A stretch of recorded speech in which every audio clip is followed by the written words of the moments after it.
A WA father of 5 says his life has been ruined by a single vaccination. Ben Hammond became a quadriplegic, unable to work, and is now at risk of losing everything. Oliver Peterson with this exclusive report. It should be the happiest years for Tanya and Ben Hammond raising their 5 children. But any chance of normality ended when baby James was born 8 weeks premature. Before Ben could see his newborn, he needed to be vaccinated for whooping cough.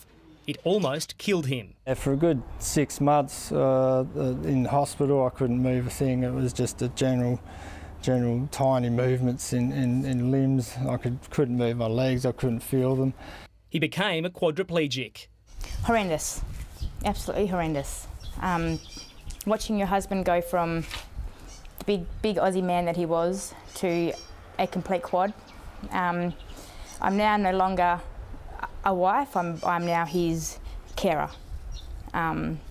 It's been very, very hard.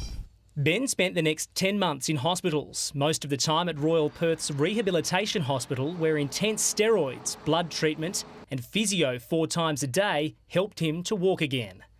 What Ben has is an extremely rare condition called ADEM, with 1 in 80 million people never fully recovering. Nobody has ever heard of ADEM. It's acute disseminating encephalomyelitis is what it's called. He's got, and it's caused from the vaccination. But the Australian Medical Association says it's difficult to prove a link between the vaccination and the illness. This has been studied and there's no evidence to say that it is linked, but equally there's no evidence to say that it's not linked. While he's now up and about again, he's a very sick man with no bladder or bowel and minimal function of his liver and kidneys, needing 12 tablets plus vitamins every day. He is a shell of the man he used to be. He's got no short-term memory, which is very frustrating. 90% of the time he's in bed or laying down. Ben is basically house-ridden. He has no immune system, so a basic sickness like a cold has the potential to kill him. I can't go anywhere.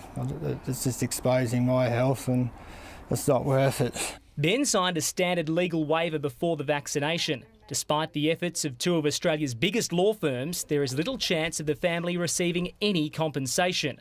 I'm not against vaccinations. I do understand why they do them, but they need to inform people of the possibility of what can happen. The family of 7 live off a pension of around $950 a week. Ben's weekly medical costs are $500. They've lost their car. Their home is next. Can't afford to make the payments on the pension and 5 kids. The Hammonds have just one wish. Help, please. I don't know who to go through. I've tried all avenues. I've tried. All I want to do is have our home, keep our home and support our children. Oliver Peterson, 9 News.